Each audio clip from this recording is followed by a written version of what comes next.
Way hey wacky rock stars, it's your boy EricNNG and we're back with another piece of banger content. You know, I always think it's unique when people talk about how much better than Borderlands 3 Borderlands 2 is, and they have this weird revisionist mindset where they completely forget a lot of the bad things that were in Borderlands 2. And while I'm not trying to turn this video in a red versus blue fight or anything, I just wanted to make that the opening statement here, because what I'm about to show you is something which I am sure the majority of the community has forgotten about. And since we all love Maliwan takedown and fighting invincibles, I thought what better way to talk about the change in Borderlands 2, which probably saved the future of the endgame in the franchise.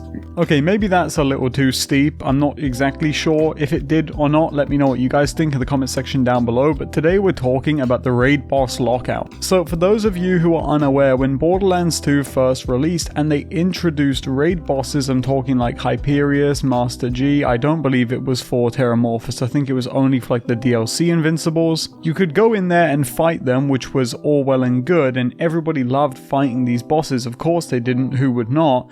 But once you killed them and left the arena, you would be unable to summon them again. You'd be hit with a message which would tell you that you can't fight them anymore. There's a raid boss Lockout, and you have to come back after 24 hours, I believe it was, and then fight them after. Now, this on paper sounds okay if we're talking about a game like Destiny, or even a live service iteration of Borderlands. I think that's totally fine at that point. You go around and then you do more bounties, some quests, strikes, whatever you're gonna do, and then you come back. But the problem is, everybody became so fixated on the idea of invincibles in Borderlands 2, and they loved them so much that this idea of a raid boss Lockout just didn't make much sense, especially when there were so many rare items that dropped from these bosses at an incredibly low rate. And this raid boss Lockout was so incredibly infuriating to people that they were quite literally setting the time on their consoles forward or backwards or whatever they wanted to try and get around it. Now, luckily, this was removed from Borderlands 2 in the future, although it did take them a very long time to get to it properly.